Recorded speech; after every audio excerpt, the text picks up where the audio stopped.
Hi, everyone. My name is Valerie Renz, and I'm the Director of Membership at Sweet Adelines International. I'm so excited to welcome all of you from around the world to Spirit of the Midwest Region 5. As we continue our journey to travel in tune, thank you for joining us. There is so much more to come, so be sure to follow along via the Travel in Tune webpage or the mobile app. Now, please enjoy Region 5's presentation, KSAI 5 Noteworthy News. KSAI Spotlight. Food, stories, food. We're anxious to try it. Free breakfast today. Our favorite diet. Hi everyone, my name is Diane Huber and I direct the River Blenders Chorus in Region 5, the Spirit of the Midwest. Much of this presentation was taken from a class I took at an MENC convention in 2006, would you believe? Timothy Seelig was the director of the Turtle Creek Choir in Texas at that time, and he made the preparation for rehearsal sound like a lot of fun, and I thought I'd share some of that with all of you. So after a tough day of homeschooling 4 children in 3 different grade levels, or working on Zoom 8 to 10 hours, or even going to the office for that matter, we are warm, at least in the lower register. Our voices are not going to take as much time to be prepared for singing as they might if you jumped up for an early morning church service, for example. The warming down period gives us an opportunity to deal with ourselves as an individual, to deal with our own voice, monitor ourselves, and without all the complexities of the music we're going to tackle later on in the rehearsal, right? And it gives us a chance to get our instrument ready to roll and be ready, even though we're kind of worn out in other ways. So we're going to be ready to sing at any moment here. Warming down, we're going to take 20, 35, 50, 80 voices, 80 women into the same arena, both physically, mentally, and vocally, as we do this warming down. And we're going to accomplish that by walking through a 5-course meal. Yep, 5 courses, and we're not going to skip a single one. We're going to do them in order. You're not going to order dessert first. You're going to ruin your dinner. So we're going in order with all of this, and we're going to savor each and every one. You bring the ingredients for this recipe, and you bring the recipe for success with your beautiful instrument. So let's ask for a cocktail. Let's have a cocktail, whatever that may be. Sprite, wine, Manhattan, whatever you like. And we're going to think about our alignment at this point. We're going to think about how we're going to lift all those arches from our feet, our diaphragm, inside our mouth, the inside smile, and our cranium. Even our rib cage really are like domes or arches. They're just this way and not like this, right? So we're going to get all of those high and wide, feel very tall, and grab our cocktail. And we're going to need a really good sense of balance because we don't want to spill a single drop of that cocktail. So our balance has to be really good, high and wide. Feel the strength in your sternum. You may even find yourself lifting your little pinky at some point, right? And then, hey, what am I smelling now? Whew, the smell of fresh bread is wafting through this restaurant. Wow, feel the expansion in your waistband, the expansion in your back.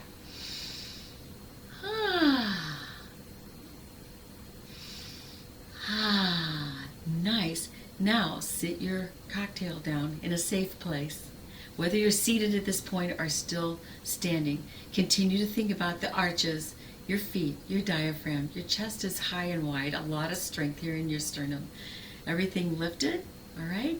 And we'll do a little exercise where we will exhale, hold our nose, count to 10, and then inhale. And on the inhalation, you should feel everything lift high and wide and with great buoyancy. So here we go. 1, 2, 3, 4, 5, 6, 7, 8, 9, 10. Feel that? Expand right through there. It's wonderful. Okay. 1, 2, 3, 4, 5, 6, 7, 8, 9, 10. Oh my gosh. You've got to get your palate up and lifted. I mean, it's just dying for that breadstick to come across those taste buds. It's making my mouth water. Let's do it again. 1, 2, 3, 4, 5, 6, 7, 8, 9, 10.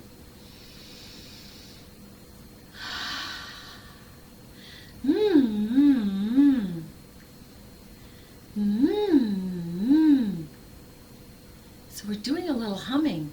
I'll do it and you can respond, all right? Your teeth are apart, your lips are lightly touching, everything is lifted and high and wide.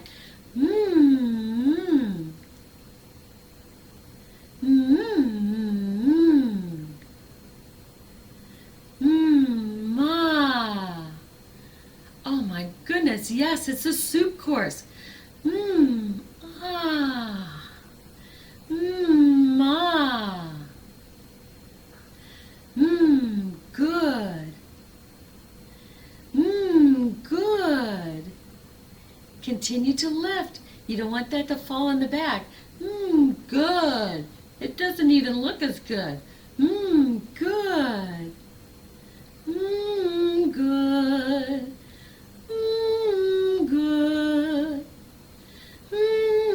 Good.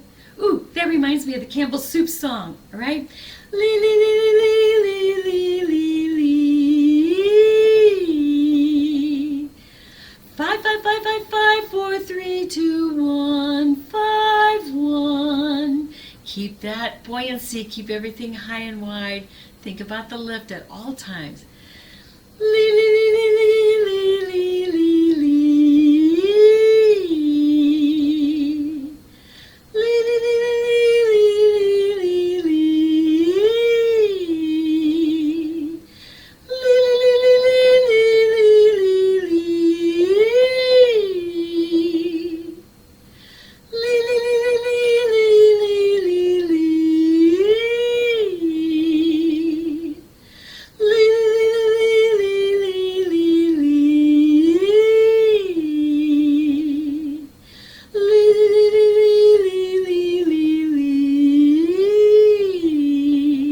Everything up and over because we're totally lifted in every part of our body, right? Beginning with our arches, our diaphragm, our chest is high and wide, the inside smile is lifted, cranium nice and tall, beautiful.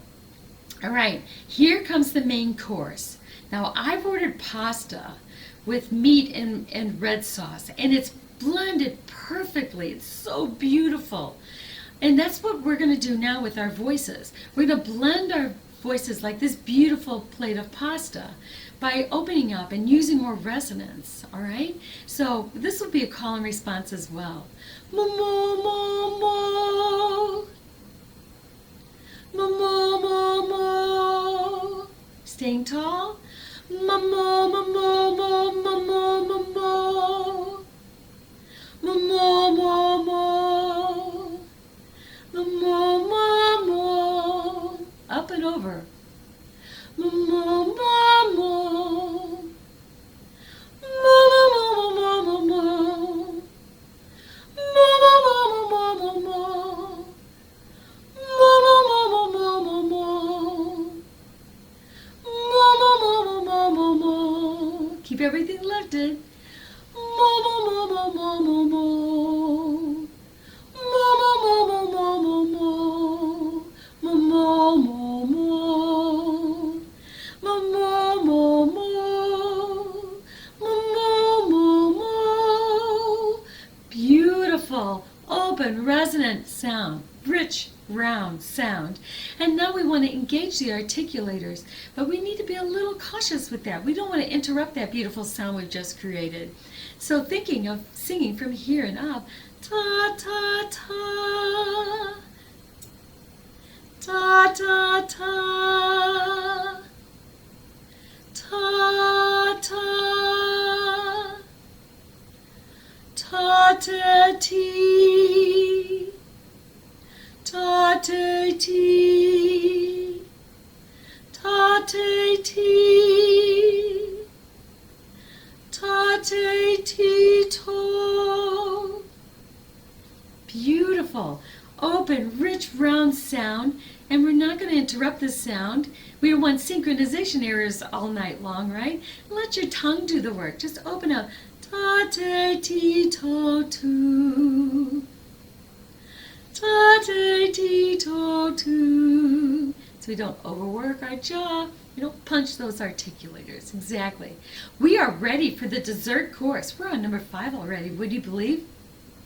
And to tell you the truth, the dessert course is quite frankly the final product. All of these things that we've been doing already so far.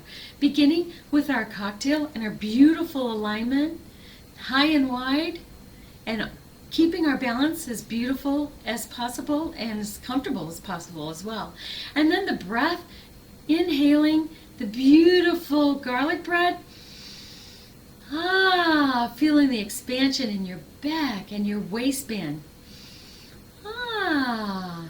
And then phonation. As the soup course came along, we went,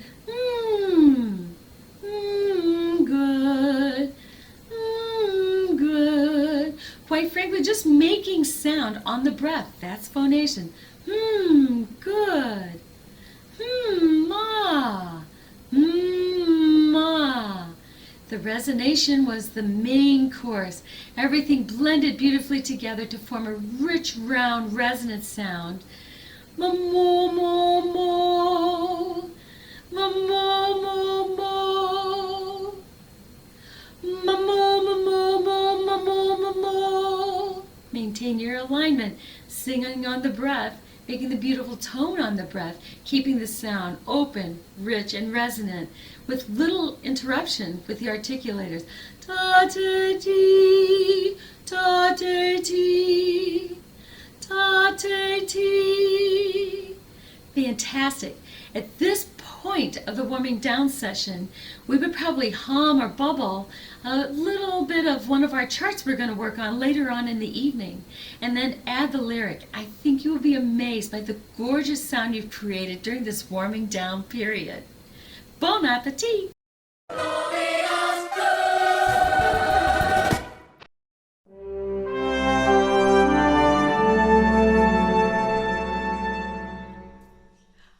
Hi, my name is Sandi Wright, and welcome to my backyard in St. Louis, Missouri. Today we're going to talk a little bit about body language and how that can take your message or lyric and transport it to the audience in a real and believable way. We don't just use one thing. In other words, we don't just use our face when we're telling a story.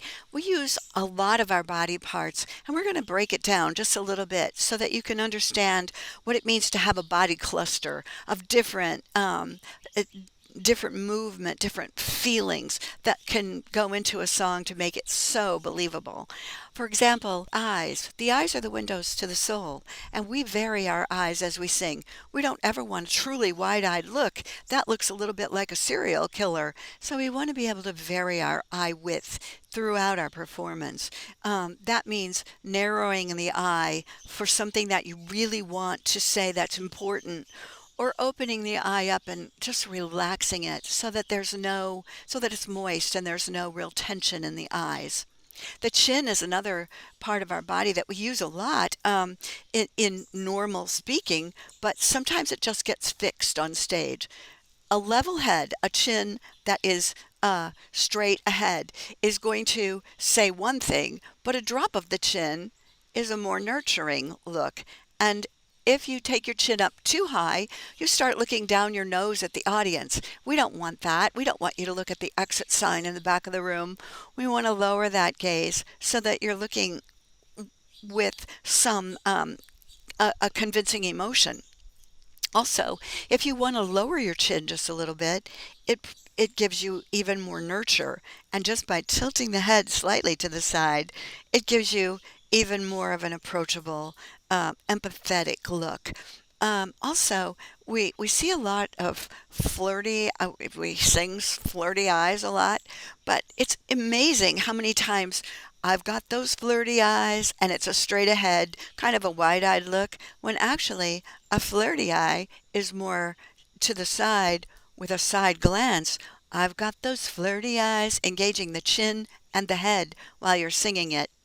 The mouth can be also very expressive. If it's a happy love song, the lips are very full and relaxed and up. And if you're singing something that makes you angry, or if there's a frustrating part of the piece, your lips get very tight and very thin. And so just knowing where you are in the piece of music and then relaxing it for the love part, that can make such a big difference in the way it comes across on stage. Arms can be out, they can be in, but what we don't want to do is cross. When an arm comes in front of our bodies, we we're protecting ourselves. We're cutting ourselves off from the audience. For example, if a man is nervous, he usually goes into this fig leaf position.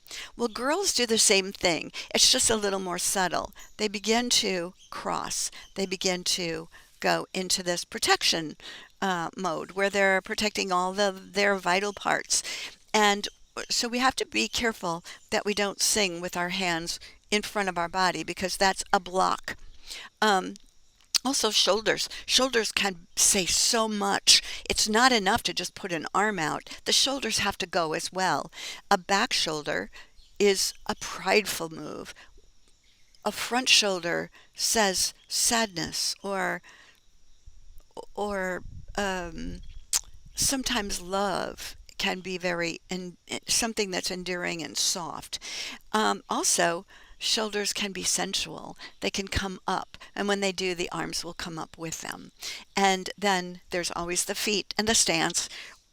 When you're nervous, and we all get anxious and nervous on stage, or when we're performing or presenting to somebody at work, it's always amazing to me how this fight or flight thing kicks in and our ankles touch, they go together. And so what we want to do is resist the temptation to look nervous, unless, of course, that's what your song is saying. However, we don't sing too many nervous songs. But when your feet come in very close, your arms have to come in very close. Your shoulders roll forward and your chin goes down. That's the way we keep our balance. And so be aware that just by moving your legs and your feet into a more acceptable alignment for good singing, it's going to make all the difference in the relaxation of your legs, the ability to do choreography, and also, by the way, it creates an illusion, whether or not you really are feeling it, it creates an illusion of confidence. And that's what we want. We want you to be confident on stage, and to let the audience know that you're in charge of this character. Now, if our feet are too wide apart, that's a power stance. We don't want to use that for too long. For one thing, it makes your knees lock, and that can be very uncomfortable, and it can also be dangerous on stage. Also, it arches our back. It pulls our shoulders back. It creates a tension, and the only thing that you can do with your arms is keep them away from your body, because it's very difficult in this position to bring your arms forward. So this is a move that you would use sparingly, but certainly it is important sometimes. So let's talk a little bit about our gestures, because we all use our hands when we talk. It's a cultural thing, and it's a human thing. And so what we need to do is to know that what we don't want to do is scoop up air just to remind us that this is the end of the phrase, because so many times our gestures are tied to our phrase plan. And when that happens, that's where the audience goes too. The audience goes right to wow, look at how they're lifting the ends of those phrases. And what we want to do is to get them back in the lyric, get them back in the character. So to do that, what we have to do is know what gestures mean. So our thumb is our most powerful digit. That thumb can say so much, and when added to other gestures, it really can make a difference. It's one of those digits that we use sparingly. The pointer finger is our accusatory finger. If we're going to be accusatory, we'll use that pointer finger. But again, we want to use that with other clusters, like a power move. where we would want to bring the feet apart. And it can be intimidating to the audience if we use it for too long. If you lead with it, in other words, if the shoulder is there, it's more powerful. And if you engage the thumb and put that on top, it's even more powerful. The chin goes down, the eyes narrow. Now we've got anger. But we have to be able to not use that for very long because, like I said, you want to be as approachable as possible. We don't want to leave our audiences in a defensive position. So the two middle fingers, those are your tactile fingers. Those are the fingers that show love. It also those are the fingers that you dust off the old piano with. You don't write your name in the piano dust. You dust it, and then you wipe it off.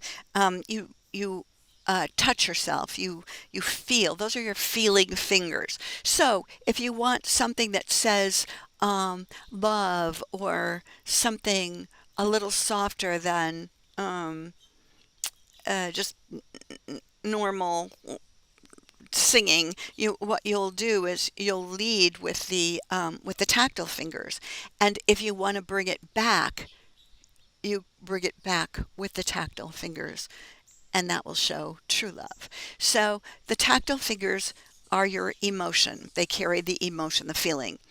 The pinky, your baby finger, is your ethereal finger. That's what shows universal. It shows that you're part of a greater world. And so if you want to show something being ethereal, you'll lead with the pinky. If you want something that shows power, you lead with the thumb. So ethereal, mystery, magical, sure, power, lead with the thumb. All right, so let's put this all in some of the songs that we sing. So we sing a lot of songs about innocence or not knowing or I never meant to fall in love, things like that. Innocence is very wide-eyed. It's very soft eye. So in order to get that wide eye, you have to lower your chin a little bit. You bring things in. You bring your shoulders in a little, and you look up. And it's okay to break contact with the audience because in innocence, it's more that you're talking to yourself. You're very inward. And so the gaze might be a little more fixed.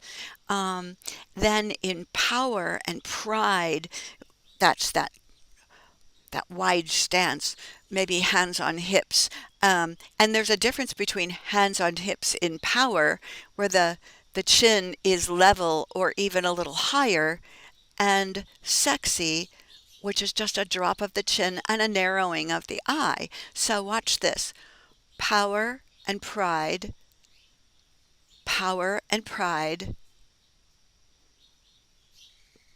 sexy. So it's just a little bit different but it's very close. So if you're trying to be alluring or coy or sexy, so many times I see people go into this position where they're cutting off the audience. They're cutting off all their vital parts. They bring their knee across. They cross their hands in front. That, girls, is not sexy. That is, I don't want to have anything to do with you. I am really wanting to just fold into a fetal position and roll in a ball and sit on the floor. So we don't want to use that one if we're trying to be alluring. If we're trying to be alluring, we want to have our feet a little bit wider apart. We want to be open to the person. We want to have a little bit of a narrow eye. We want to lower that chin. We might even want to tilt the head just a little bit. And if you really want to be flirty, it's that side glance. In love, when we're in love, when we sing about love, it's all open. We're like, come on in. We want that feeling of open. The eyes are wide and they're dewy, they're moist, they're relaxed. Everything is relaxed. And so our knees are relaxed. If we bring our hands up, it's usually close in, but it's also palm up. With sadness, it's just the opposite. We come forward. With sadness, our feet are a little closer together. Our chin may be down. Our eyes may be lowered. We are we're processing. And so what has to happen is it's almost like when you're really sad, you don't want to make eye-to-eye contact. You don't look at somebody and say, I'm really sad today. You look down and you say, I'm really sad today. There's a difference. And the eye contact, everything, again, it's body clusters. In anger, we're a little bit far, excuse me, we're a little bit further apart in our feet and our legs. We are ready to roll. Our knees are bent. We are in a power position. Our elbows are a little out. Our head is down. We're ready to charge. We're ready to fight. And so in anger, most of our songs, like How Can You Believe Me When I Said I Love You, are very staccato. Our lips have to be thinner, and we are almost like a bull ready to charge. Joy is just the opposite. Joy is open, free. Arms are up. Arms are away from the body. We may look up. We may look high. We may talk to the universe and enjoy. And we sing a lot of joy songs. It's really important that we know whether we're joyful, angry, sad, in love, powerful, sexy, innocent. And we always have to think ahead. In other words, think ahead one line when you're singing the song so that you can lead the audience to the new place. I'm so happy today. But yesterday I was sad. You don't go, I'm so happy today, but yesterday I was sad. It's too abrupt. We have to lead the audience there. And so I hope this helps. It's all about clusters. It's all about using our whole body in everything that we do. So hope to see you again in person very soon. Bye from Region 5.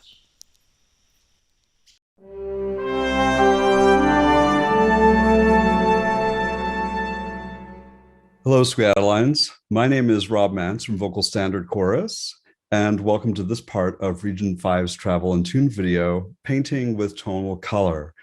This will be useful for our directors and assistant directors, section leaders, aspiring musical leaders, and any members who want to gain more information about what is happening up front. So let's start with a few principles. The first one being that at all times we want to show the character of the music. So at any moment of a song, we must be able to answer, what is the character of the music now? So if we don't know what the character of the music is at any given moment, your singers won't know that either. And of course, we want to be so much more than just a fancy metronome. Our job isn't simply to keep the pace of the music. We must show so much more than that. The other thing is that we want to have full body complement. So your gesture and your face and your body language must inform the music at all times. So many jobs that we do as a director can't be reflected in our face, our gesture, or our body language. So we might hear something wrong and our face wants to react, but we can't, right? We must continue to show the character of the music. Also, a great principle here is you can be a performer or you can be an observer. And I think that's very useful advice for singers, but it's also great advice for directors. So if you find yourself judging yourself and judging your conducting, you're no longer invested in being immersed in the music and in the performance. So if you want to adjudicate or look at your own conducting, what I would suggest is that you video yourself during rehearsal and during performance and then evaluate later. But during the performance is not the time to be doing that. We want to be invested in the performance 100%. And remember, rehearsal is performance time. And then we want to rehearse only what we want to put on stage. So rehearsing anything else is going to be getting in our own way. And of course, we can never simply go through the paces. Always rehearse exactly what you want to put on stage. Let's talk about some more principles here. So I like to say that we want to engage with our singers at all times. And one thing that I like to say to directors is you're allowed to look anywhere as long as it's into the eyes of one of your singers. So if you engage with your singers, you will get a vastly different product than if you are, say, conducting the floor because you're trying to listen to what's going on. So engaging with your singers is going to get a really distinctly different product if you are engaging into the eyes of your singers. Also, mirroring. So mirroring, we describe that as if you had a mirror through the center of your body, and what one hand does, the other is going to do the exact opposite direction. So they're doing the exact same thing, but opposite. And so when do we use mirroring? Because if I'm doing the exact same thing with both hands, is that second hand really giving my singers very much more information than the first hand is? The answer most of the time is probably not. So when do we want to mirror? So one good answer to that question is when one hand is no longer enough. So for example, if I'm showing a huge crescendo and I get all the way out to the end of my wingspan, but I want to keep growing the sound, if I get to the end of my wingspan, then what am I going to do? I am going to bring in the second hand to bring in even more power. So when is one case where mirroring might be a good choice for a director is when one hand is no longer enough anymore. Another great principle to think about is what is the substance that you are conducting through? So if we are always thinking about conducting through air, that only provides a certain amount of resistance and a certain limited amount of response from our singers. So if we choose various substances depending on the kind of tonal color that we want to get from our singers, again, that can be very helpful. So we might think about conducting through water, or we might think about conducting through molasses or maple syrup. There's my Canadian side showing, I guess. But again, we can get a really different response from our singers if we picture different substances that we're conducting through. Expressive conducting and singing starts immediately. So one thing that I would advise is that we want to involve our performance team or our performance coach in our warm-ups. So warm-ups set into motion the pattern of behaviors that will be repeated for the rest of the rehearsal. So if we want, if we wait until after warm-ups to start with expressive conducting, your singers will not be emotionally invested. If we wait until after warm-ups to have our singers moving with the music or responding in an emotional way to the music, that probably won't happen either. So we want to get those things going right from the beginning of the rehearsal. And so those things need to be present in the warm-up to be continued for the rest of the rehearsal. Let's move on now to how we understand it. And one of the first things is going to be to study the lyric just obsessively. So what does the lyric tell you about the person you are playing, the story, and the emotion? Learn every possible nuance of the lyric that you possibly can, that will really inform your gesture to a whole new level. Understand every musical feature. So be able to answer the question of why for every musical device that our arrangers use. Our arrangers are tremendously talented. So what is the subtext of every element that they use? So if there is a swipe, why did they choose to put that swipe there? What is that swipe indicating? Or if there's an echo of a lyric, what does the second repetition of that lyric mean that is slightly different from the first time that you said it? So be able to know and answer the subtext of every single musical device that's in the music. If we're singing through a musical device and not knowing the subtext, that device will lose meaning. To whom? So at any moment we can be singing to ourselves, we can be singing to someone or to something or to a group of people, or we might be singing to the universe. So at any moment, we need to understand who the audience is at that moment. And that's going to change from moment to moment in a song. It might change from the verse to the chorus. It might even change during a phrase. And being on the same page with your singers about when the audience changes, that can enhance communication and can enhance how we show our gesture as well to the singer. We should also know where the emotional beats are. So when and how am I reacting to what in the story? So from the website screenwriter to screenwriter.com, they define this as the physical action of story creates an emotional reaction within your character.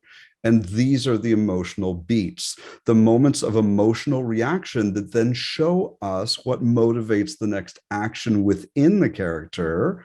When you connect all the emotional beats within the story, you can clearly outline the character arc. So it's at any moment, when are we reacting to something in the story that causes an emotional shift? And then another piece of advice that I give is that translate your songs into your vernacular. And this is something I think directors should do and singers should do. Have your singers do it as well. So turn the lyric into something that is meaningful to you. So barbershop songs frequently feature colorful or maybe even antiquated terms that we don't use in our daily speech in everyday daily life. So translate the lyrics of the song into words that you would use to express the same thing. So this can add a deeper sense of meaning, a deeper connection to the lyric for both yourself and for your singers. And then let's move on now to how we show it. So we tend to use our dominant hand. So for many of us, that might be our right hand or our left hand for others. So using our dominant hand to show the pacing of the music, and that leaves our non-dominant hand for expression. But your non-dominant hand, it always needs to know what it's doing. So what I would suggest is, as you're starting to learn a piece and learn how you're going to conduct it, put your dominant hand away and just practice the expressive gestures that you're going to show with your non-dominant hand. So, and one of my colleagues even, he liked to name his expressive gestures. You know, he would have pet the kitty and frisbee and yo-yo. He would have all of these expressive gestures named, but if you kind of choreograph what your non-dominant hand, for again, for a lot of us, that's going to be our left hand. If you choreograph what it's doing, it will always have a mission. It will always know what to do. And it will always be adding to the music. It will always be enhancing your gesture. You can change the hand. And so we can change the angle of the hand to adjust tonal color. So as an experiment, ask your chorus to sing a chord and to sustain it. And simply, without saying a word, start to then change the angle of your palm without telling them what to do. And you'll notice that as you change the angle of your palm, the sound of the chorus will start to shift, even though you haven't told them what to do. And so generally, if your palms are turned up, we're going to get a lighter, brighter sound. If our palms are turned down, we might get a darker, more somber tone. Something in the middle is going to get more of a neutral tone. So we can definitely adjust tonal color by what our palm is doing. Also, if we do fingers together or fingers apart, we're going to get a different tonal reaction as well. So for something that has strength, I'm probably going to keep my fingers together. If I want something that's a little bit more airy, a little lighter, I might spread my fingers apart. But again, these are all very conscious choices that we make as directors to elicit a response from our singers. So we would never just want to kind of haphazardly be moving our hand around, because again, if we use these variables to our advantage, we're going to get different responses from our singers. Next, we can also change the beat plane. So where are my beats landing? So if I want something that's more solemn, maybe my beat plane is going to land a little bit lower. If I want something that's a little bit more ethereal and lighter, my beats are going to land a little higher. By adjusting where my beats land, I can again achieve a different tonal response. As long as your gesture is predictable, it is completely fine to alter the plane where the beats fall. So, and then we want to minimize interference. So we know that something happens at a specific moment because our gesture changes direction. So at any moment that our gesture changes direction, we call that place in space an ictus, right? So an ictus is defined, is a point in space that's defined by a change in direction. So we know that something happens because our gesture has changed direction. However, anything that changes direction on our body can be interpreted as an ictus. And if we have multiple parts of our body changing direction at different times, so say if I'm bouncing with my knees, or say my wrists are kind of flopping, or my head is bobbing along, so which ictus are my singers going to follow? The answer probably is all of them. So we want to really minimize interference, minimize the things that are changing direction on the body, so that we can really have a solid focal point with our gesture. Let's look now at implementing it. And, here's my hint. We can't show something at the moment that we want it. So if you show something at the moment that you want it, we call those thank you gestures. Thank you, singers, for predicting what I wanted you to do, but I didn't show you early enough for you to actually react to it. So here's a handy dandy little graphic that I made here. So this is kind of the process that we go through as directors and singers. So something in the story is about to change, and then I, as the director, react to it. And then that causes me as the director to change my gesture. The singers then perceive that change in direction, in gesture, and the singers react physically and emotionally to it. And then the singers react vocally, and then that whole cycle continues. But it shows how much in advance the director must be leading the singers through the story that way. So I hope you've enjoyed this part of our video, and I wish you all the best with your choruses as we hopefully get back more and more to normal singing together, and until we see each other in person. All the best, and see you soon, I hope.